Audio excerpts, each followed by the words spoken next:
My name is Emma Multilingual. I'm 29 years old, and the morning I got the acquisition offer, I thought I had finally bought myself permission to breathe. I had spent 7 years building a software company from my tiny apartment in San Jose, working 16-hour days, sleeping 4 hours, living on coffee, and the kind of ambition that feels like a second heartbeat. By 10 a.m. that morning, I was sitting in a glass conference room in Mountain View, staring at the term sheet that said $2.8 million, Series B funding, and Series C projected within 18 months. The investor across from me was smiling. She said I had built something exceptional. She said the tech was solid. She said the market timing was perfect. She said women founders needed to be celebrated. I remember thinking very clearly that this was the moment I had been waiting for since I was 14 years old, sitting in a classroom in Mumbai, watching American tech CEOs on YouTube and thinking, that could be me.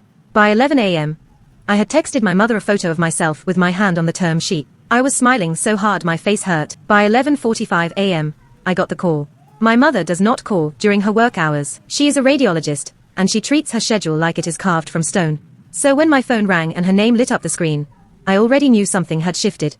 I answered because some instincts are older than choice. She did not say congratulations. She did not ask about the company, or the valuation, or what this meant for my future. She got straight to the voice she uses when she has already decided what I am going to do for her. She said my father had seen a message about my funding on LinkedIn.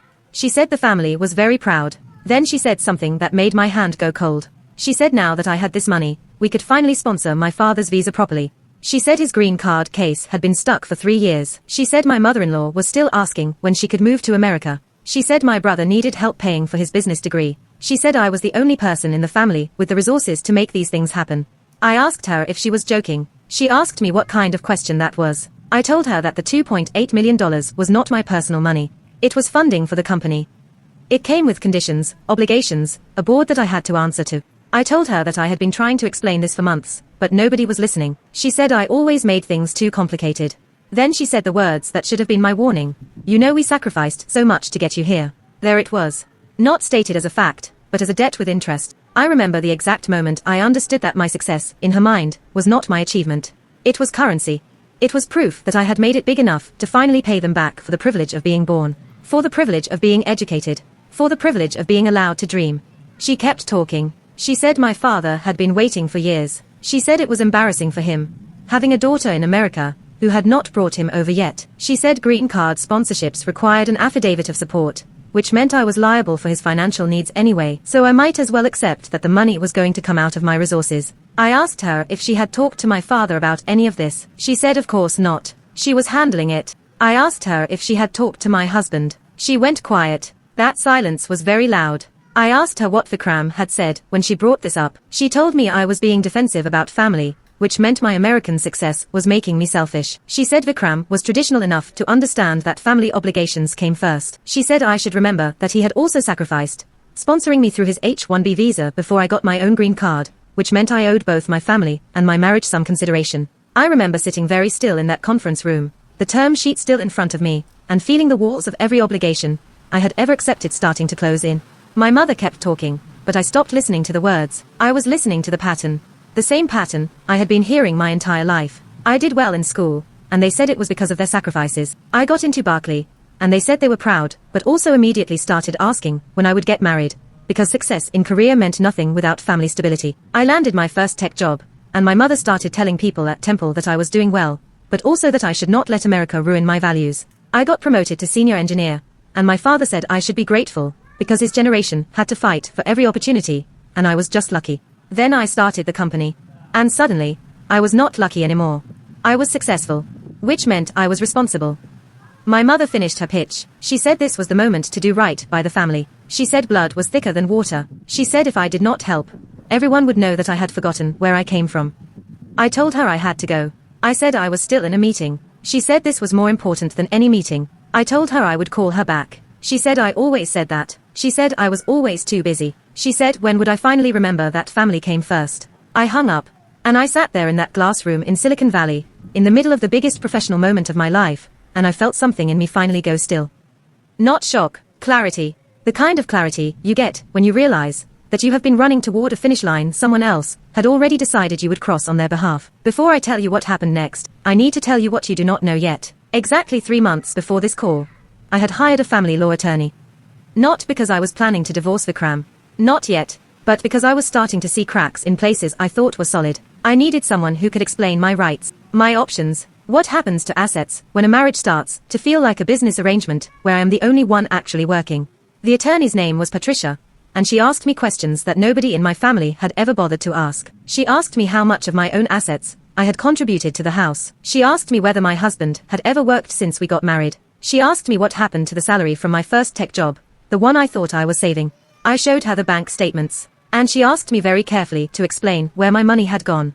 That was the day I really looked at the numbers. Not glanced, really looked. I had earned $340,000 in my first senior engineer role. By the time I left, I had saved $18,000 in my personal account. Everything else had somehow moved into a joint account that my mother had convinced my husband to let her manage because she understood investments. He had agreed immediately.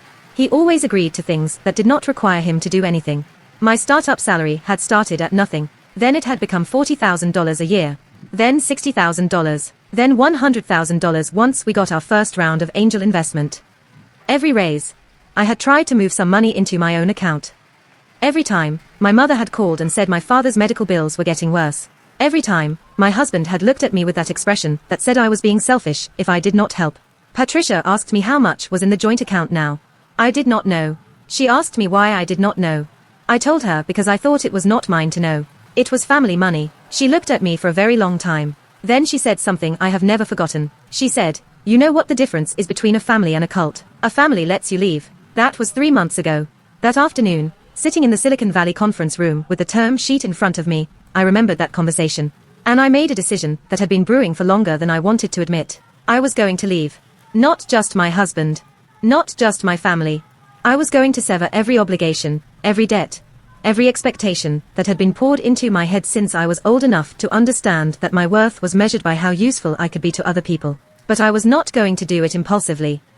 I was not going to scream or cry or explain. I was going to do it exactly the way I had built my company, strategically, quietly, and with documentation.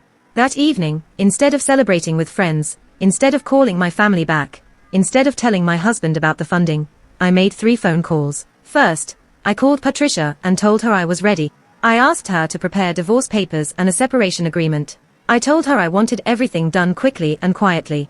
She said she would have something for me by the end of the week. Second, I called my bank and opened a new account at a different institution. Not the one where my mother had help managing my money. A completely separate account that only I could access. Third, I called an accountant and told her I needed to understand exactly what assets belonged to me and what belonged to the company. I needed to understand what was joint property and what was my separate property. I needed to understand, very clearly, what I could take and what I could not. The accountant asked me why I was asking all this. I told her I was protecting myself. She said that was the smartest thing she had heard from a founder all week. She spent 2 hours reading through it.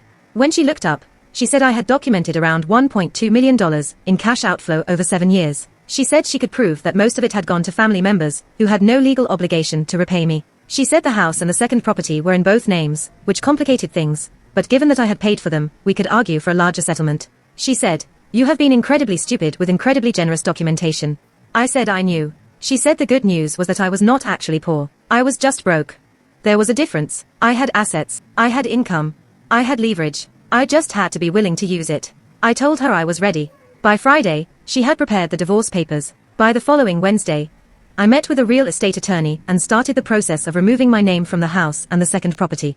The house was in Vikram's name, so that was easy. The second property was in both our names, but I had documentation that I paid for it.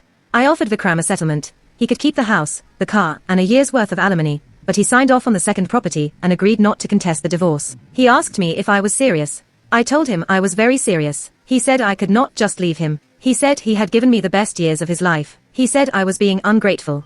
I told him that gratitude was something you felt, not something you owed forever. I told him that I had paid for his education, his car, his house, and his lifestyle for 5 years while he waited for his visa to come through and then decided he did not want to work. I told him that gratitude had expiration dates. He said my family would be ashamed. I told him my family had already taught me shame. I was done learning from them. He signed the papers. By the second week of September, I had removed myself from the joint bank account, closed the credit cards my mother was authorized to use, set up a new phone number, hired a business manager to handle my company finances separately from my personal finances, transferred the second property fully into my name, started the formal separation process, made a list of every loan and gift I had given my family. Then I called my mother back. She was furious before I even said anything. She said I had been avoiding her for 2 weeks. She said my father was still waiting for help with his visa. She said Vikram had called and said something about divorce papers, which was obviously a misunderstanding, because I would never be stupid enough to throw away a marriage. I told her there was no misunderstanding. She asked me what was happening. I told her the truth. I told her that I was taking my life back. I told her that the visa sponsorship was not going to happen, because I was not obligated to sponsor anyone. I told her that my father had a work visa, and if he wanted to stay in America, he could apply for his own green card through his employer, the same way I had done it. She said I was being cruel. I told her I was being honest. She said that Vikram needed the house. She said my father needed the visa. She said I needed to remember where I came from. I told her I remembered exactly where I came from. I came from a place where my value was measured by how much I could give away. Where my success was currency to be collected by people who said they loved me. Where I learned to apologize for having dreams, because other people's emergencies always seemed more important.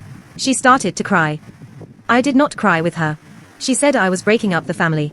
I told her the family had broken itself the moment it decided I was less of a person and more of a resource. She said I would regret this when I was old. I told her I was already regretting every year I did not stand up for myself sooner. Then she said the thing I had been waiting for. She said, after everything we did for you, how could you be this selfish? And I finally understood something that took me 29 years to really see. Loving someone is not a loan. Raising someone is not an investment that has to be repaid. And building a life is not a debt you owe to the people who created you. I told her I loved her, but I was done. I hung up. 3 days later, I went to my parents' house with an attorney. Not to be cruel, but to be clear. I told them I would help with my father's visa sponsorship if he could prove employment and fill out the forms himself. I told them I would help with my mother's green card if they could get in line like everyone else. I told them I would not be giving them any money. I told them they were welcome in my life if they could treat me like a person, not like a wallet. My mother said I was breaking their hearts. I said their hearts had been breaking mine for 29 years. My father did not say much. He just looked at me and asked why I had not said this sooner. I told him I did not have the courage until I realized that staying silent was breaking me faster than leaving ever could. 6 months later, I closed my Series B funding round. The valuation was $14 million. I did not offer my family a penny. Instead, I bought a small house in my name alone. I hired a team. I started working 14-hour days again, but this time for me. Not for anyone else's vision, not for anyone else's security, not for anyone else's future. My mother called me 3 months after I bought the house. She said she was sorry. She said she had been talking to her friend at Temple, and her friend had told her something that made her think differently about what had happened. I asked her what her friend had said. She said, she told me that if the only way I could keep my daughter close was by demanding she stay, maybe I had already lost her a long time ago.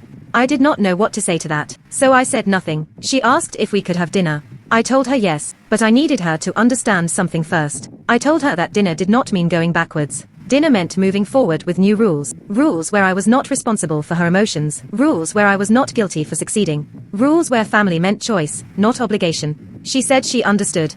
I told her that might take time, but I was willing to try if she was. She said she was trying. We had dinner the following Sunday.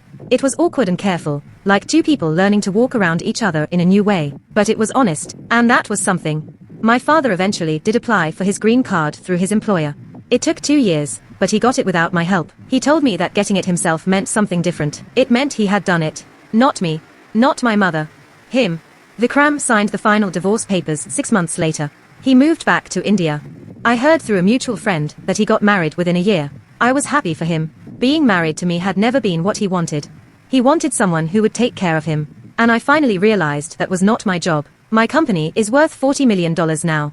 I did not give my family a penny of it, but I did something they did not expect. When my company went through its IPO process, I donated $1 million to a legal fund that helps immigrant women escape exploitative marriages and family situations. I did it quietly. I did not put my name on it, because this was not about me being remembered. It was about someone else like me, sitting in a conference room, holding a term sheet, feeling their success turn into a weight they were not strong enough to carry. It was about them knowing that there was a way out, that their value was not measured by what they could give away, that loving your family did not mean destroying yourself. It was about them learning something it took me 29 years to understand. You cannot light yourself on fire to keep other people warm. Not even for family.